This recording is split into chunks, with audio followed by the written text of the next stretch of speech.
So I wanted to just recap a few of the things that have taken place this year, I'll put it that way. More specifically in the last 3 or 4 days. For anybody who's hides under a rock, much like myself, who avoids mainstream news completely. So I would like to inform those who may not be in the know about this stuff or may not want to take the time to figure out what's gone on. So here's the events as I remember them. I don't have any notes or anything. But it started off with, it was a little tit for tat at first. They said that or we said, I should say, the United States claimed that we were attacked by not exactly Hezbollah, but a subsect of Hezbollah that's actually Iraq militia, but it's also part of Iran as well. So we retaliated, like 10 times fold. And there was apparently, they said that there was a U.S. contractor that was killed in that first attack, but there's never been a name or company named or anything. They just claimed that there was a contractor killed, but there's never been a picture, a face, nothing. So I would tend to call that bullshit. I think they were just looking for an excuse, and they got it. And they over the next couple days after that, they bombed a couple places in Iraq. But the fact that they did that to an Iraqi militia triggered the U.S. embassy in Iraq to be just bum rushed. They had the security breaches, the perimeter breached, and they were all but all the way inside the embassy. They evacuated the embassy. And then since then, the Iraq parliament has voted to eject the United States out of the country.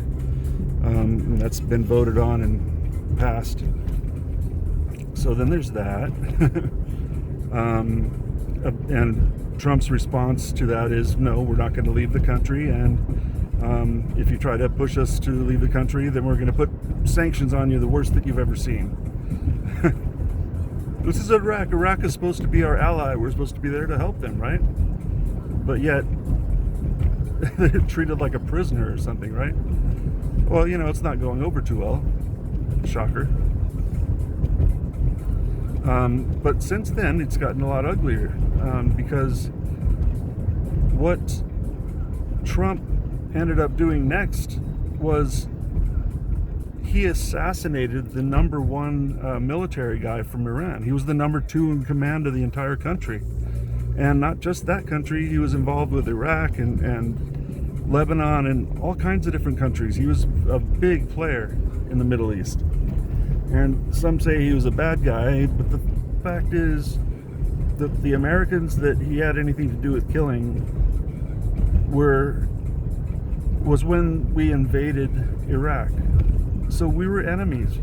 We were invaders, and we had no reason to be there. So he was involved in doing some bombings of, like IEDs and stuff. Yeah, he's got blood on his hands, no question. But he was defending his country. Our country is kind of ambiguous because they didn't draw those lines, the country lines. It was a European thing to redraw those. Anyways, his allegiance is to, his people. Some are in Iraq, some are in Iran. And he was defending them. And he was doing the right thing, because we were doing the wrong thing being there at all. So faulting him for having American blood on his hands is really, it's kind of a frivolous argument, if you will. Like, it's really just bullshit. It's bullshit. But he's as big a player as they get, or he was. So Trump missile attacked his vehicle when he came over to Iraq from Iran to attend the funerals from the last big, casualties-based strike that the U.S. did on Iraqi militia. So he was coming over to attend a funeral, and he was assassinated by Trump directly giving the order, which is against international law. You cannot just assassinate leaders at will. And, we've signed on for this. It's not like it's being imposed on us by anyone else. We agreed with other nations that is illegal. So seeing it any other way is just like, it doesn't make any sense. Do something illegal real quick. Sorry, U-turns in the middle of a four-lane road are illegal.